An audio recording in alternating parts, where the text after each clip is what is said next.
अस्सलामुअलैकुम, welcome to my YouTube channel. तो friends, आज हमारा टॉपिक है केमिस्ट्री के जो बेसिक्स हैं उसके बारे में पढ़ेंगे। अब टोटल नंबर ऑफ़ एलिमेंट्स कितने हैं? 118। उसमें से नेचुरल एलिमेंट्स जो डिस्कवर हुए हैं 92 हैं, और जो आर्टिफिशियल एलिमेंट्स जो कि तैयार किए गए, जो कि इन्वेंट किए गए, वो 26 हैं। तो अगर एमसीक्यूज़ आ जाए, number of discovered elements 92, number of invented elements 26, total elements 118। अब एलिमेंट्स की डिफिनेशन क्या है? Any pure substance is called element. कोई भी प्योर सब्सटेंस हो उसको एलिमेंट कहते हैं। अब प्योर सब्सटेंस से क्या मुराद? इससे मुराद ये है कि अगर एक रॉड आयरन का उसको आप उठा लें, उसके अंदर हमारे पास उसके जितने भी टुकड़े करेंगे, हर टुकड़े के प्रॉपर्टीज़ सेम होंगे, तो हम लोग हर टुकड़े को एलिमेंट कह सकते हैं। फिर आ जाता है एटम।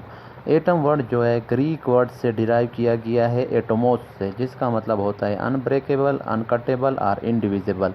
मतलब उसको तोड़ भी नहीं सकते और उसको मज़ीद हम लोग क्या है डिवाइड भी नहीं कर सकते। डिवाइड करने का ये मतलब स्ट्रक्चरली डिवाइड नहीं कर सकते, और अनब्रेकेबल का ये मतलब फिज़िकली उसको डिवाइड नहीं कर सकते, उसको तोड़ नहीं सकते। तो उस वक्त ग्रीक का ये कंसेप्ट था, लेकिन आज के दौर में हम लोग जानते हैं कि उसको फिज़िकली भी हम लोग डिवाइड कर सकते हैं। न्यूक्लियर फिजन रिएक्शंस देख लो, जिसमें न्यूक्लियस को तोड़ के प्रोटॉन और न्यूट्रॉन निकल रहे होते हैं, और उसको स्ट्रक्चरली भी डिवाइड करते हैं, उसके मज़ीद सब एटॉमिक पार्टिकल्स होते हैं। तो इसकी डिफिनेशन क्या है? It is the smallest particle of an element which can not exist independently except noble gases. Noble gases के अलावा और तमाम एलिमेंट्स के जो स्मॉलेस्ट पार्टिकल हैं वो आज़ादाना तौर पर नहीं रह सकते। फिर आ जाते हैं नोबल गैसेस। वो जो है आज़ादाना रह सकते हैं, मतलब अकेले रह सकते हैं, किसी और चीज़ के साथ बॉन्ड नहीं बनाते। उसके अलावा जितने भी एलिमेंट्स हैं उनके जो एटम्स होते हैं अकेले नहीं रह सकते, वो हमेशा क्या है बॉन्ड बनाते हैं किसी और एटम के साथ। तो नोबल गैसेस हमारे पास helium, neon, argon, krypton, xenon, radon, इनको नोबल गैसेस कहते हैं। इनको नोबल इस वजह से कह रहे हैं कि ये रिएक्शन नहीं करते, केमिकल रिएक्शन नहीं करते, केमिकल बॉन्ड नहीं बनाते, किसी और चीज़ के साथ नहीं मिलते। इनर्ट एलिमेंट्स भी इनको कह सकते हैं। जबकि बाकी जितने भी एलिमेंट्स हैं वो हमारे पास बॉन्ड बनाते हैं, अकेले नहीं रह सकते, वो अपने मॉलिक्यूल्स बनाते हैं, या फिर हमारे पास क्या है कोवलेंट कंपाउंड्स वगैरह बनाते हैं। तो हमारे पास क्या है, अभी जितने भी हमारे पास बाकी एटम्स हैं वो रिएक्शंस करते हैं, बॉन्ड्स बनाते हैं। नोबल गैसेस कभी भी हमारे पास किसी और चीज़ के साथ बॉन्ड नहीं बनाते। फिर आ जाते हैं पार्ट्स ऑफ एटम्स की तरफ। जो एटम्स के पार्ट्स होते हैं दो होते हैं। एक न्यूक्लियस है, वो जो है सेंट्रल जो hardest part of an atom which consist of neutrons and protons is called nucleus. किसी भी एटम का जो सेंट्रल और हार्डेस्ट पार्ट होता है जिसमें प्रोटॉन और न्यूट्रॉन पड़े होते हैं उनको हम लोग न्यूक्लियस कहते हैं। और दूसरा जो पार्ट है वो है शेल्स। यहाँ पर मैंने 1 लिखा हुआ है, सॉरी ये सेकंड है। सेकंड पार्ट जो एटम का है शेल है। वो जो है हमारे पास पाथवेज होते हैं around the nucleus on which electrons revolve around the nucleus. जैसे सोलर सिस्टम में सन दरमियान में है, उसके इर्द गिर्द प्लैनेट्स अपने स्पेसिफिक रास्ते के ऊपर ऑर्बिट्स के अंदर मूव कर रहे होते हैं। इसी तरह इलेक्ट्रॉन्स के भी अपने स्पेसिफिक पाथवेज होते हैं न्यूक्लियस के इर्द गिर्द, वो रिवॉल्व कर रहे होते हैं। उन पाथवेज को जिनके ऊपर इलेक्ट्रॉन रिवॉल्व कर रहे हैं उनको हम लोग नाम देते हैं शेल्स। फिर इससे आगे हम लोग आते हैं सब एटॉमिक पार्टिकल्स की तरफ। वैसे जो सब एटॉमिक पार्टिकल्स तो बहुत ज़्यादा हैं, मतलब 100 से भी ज़्यादा हैं आज जब हम लोग पढ़ते हैं कि जो एटम के मज़ीद पार्टिकल्स होते हैं। लेकिन जो 3 मेन और बड़े बड़े और इम्पॉर्टेंट जो पार्टिकल्स हैं वो इलेक्ट्रॉन्स, प्रोटॉन्स एंड न्यूट्रॉन्स। अब इलेक्ट्रॉन्स क्या है? ये जो डायग्राम में दिए गए नीले, ये जो देखो ये जो घूम रहे हैं हमारे पास क्या है, इनके पाथवेज के ऊपर शेल्स के अंदर, इनको इलेक्ट्रॉन्स कहते हैं। इनके ऊपर नेगेटिव चार्ज होता है, ठीक है। और जो प्रोटॉन्स होते हैं और न्यूट्रॉन्स होते हैं ये हमारे पास न्यूक्लियस में, ये दरमियान में जो रेड और येलो हैं ये हमारे पास प्रोटॉन्स और न्यूट्रॉन्स हैं। अब प्रोटॉन जो होते हैं, प्रोटॉन के ऊपर पॉजिटिव चार्ज, पी से प्रोटॉन, पी से पॉजिटिव चार्ज। इलेक्ट्रॉन के ऊपर नेगेटिव चार्ज, और न्यूट्रॉन जो होते हैं एन से न्यूट्रॉन, एन से न्यूट्रॉन, उनके ऊपर कोई भी चार्ज नहीं होता, ठीक है। अच्छा, इसके बाद हम लोग पढ़ते हैं, ठीक है। सब एटॉमिक पार्टिकल्स पढ़ने के बाद हम लोग के एक एटम जो एज ए होल होता है is always electrically neutral because number of protons and electrons in an atom is always equal. किसी भी एटम का आप उठा लें, किसी भी एलिमेंट का कोई भी एटम आप उठा लें, उसके अंदर जो प्रोटॉन और इलेक्ट्रॉन्स की तादाद होगी हमेशा इक्वल होगी।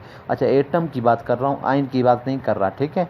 तो इलेक्ट्रॉन्स और प्रोटॉन्स की तादाद हमेशा इक्वल होती है। इस वजह से इलेक्ट्रॉन के ऊपर नेगेटिव चार्ज, प्रोटॉन के ऊपर पॉजिटिव चार्ज, तो इस वजह से वो पॉजिटिव और नेगेटिव चार्जेस जब इक्वल होते हैं किसी भी चीज़ में, तो वो चीज़ क्या हो जाता है, इलेक्ट्रिकली न्यूट्रल हो जाता है। मतलब वो पॉजिटिव और नेगेटिव हमारे पास जो अफेक्ट है वो दोनों एक दूसरे को कैंसिल कर देते हैं। इस वजह से एटम को एज ए होल अगर आप ले लें तो उसके ऊपर कोई चार्ज नहीं है, लेकिन हाँ उसके अंदर आप घुसेंगे उसके जो पार्ट्स होते हैं उनके ऊपर चार्जेस हैं, जैसे प्रोटॉन और न्यूट्रॉन। अब ये इलेक्ट्रॉन का जो हमारे पास ऑक्यूपेंसी इन इनिशियल, उसके लिए एक फार्मूला है 2n²। अब उसकी मदद से हम लोग मालूम करते हैं कि किसी भी शेल में कितने हमारे पास इलेक्ट्रॉन्स होते हैं। अब देखो फर्स्ट शेल है तो 2 × 1² अब 1n जो था फार्मूले में वो n क्या है, नंबर ऑफ शेल को जाहिर कर रहा है। अब 2n² है, मैथ के स्टूडेंट्स जानते हैं 2 n के बीच हमारे पास मल्टीप्लाई या कुछ भी साइन नहीं है, इसका मतलब वहाँ पर मल्टीप्लाई मौजूद है। तो 2 × n², तो 2 × 1² = 2, मतलब फर्स्ट शेल में 2 इलेक्ट्रॉन्स है। सेकंड शेल के लिए आपने n की जगह 2 पुट करना है, तो 2 × 2² 2² हम लोग जब 2 × 2 4 होता है, उसको 2 से मल्टीप्लाई करो 8 होता है। इसी तरह 3 का स्क्वायर हमारे पास 9 होता है, उसको 2 से मल्टीप्लाई करते हैं तो 18 होता है। फोर्थ शेल में 32, 50, फिर 72, इसी तरह से हमारे पास ये इलेक्ट्रॉन्स होते हैं डिफरेंट शेल में। अच्छा एक बात याद रखो कि ये जो इलेक्ट्रॉन्स हैं लाजमी नहीं है कि पहले शेल में 2 इलेक्ट्रॉन हो, दूसरे में 8 हो, तीसरे में 18 हो, लेकिन क्या है ये है कि मैक्सिमम जो इलेक्ट्रॉन की गुंजाइश है फर्स्ट में 2 है, सेकंड में 8 है, तीसरे में 18 है। मतलब उससे ज़्यादा हम लोग क्या है उसमें ऐड नहीं कर सकते। तीसरे शेल में 18 से ज़्यादा ऐड नहीं कर सकते, सेकंड शेल में 8 से ज़्यादा, लेकिन हो सकता है उससे कम हो। ज़्यादातर जो होते हैं उससे कम होते हैं, ठीक है। हमेशा उतने इलेक्ट्रॉन मौजूद नहीं होते, लेकिन मैक्सिमम उतने ही इलेक्ट्रॉन ऑक्यूपाई कर सकते हैं, उससे कम हो सकते हैं, उससे ज़्यादा ऐड नहीं हो सकते।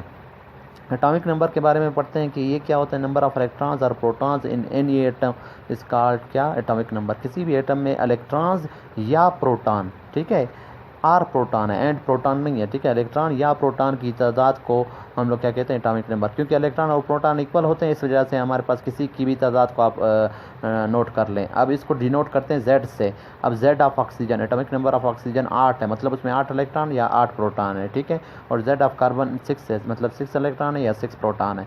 फिर आ जाते हैं एटॉमिक मास की तरफ, जिसको एटॉमिक वेट भी कहते हैं, मास नंबर भी कहते हैं, लेकिन यूजुअली जो ज़्यादा टर्म यूज़ होता है उसको हम लोग मास नंबर का टर्म ज़्यादा यूज़ होता है।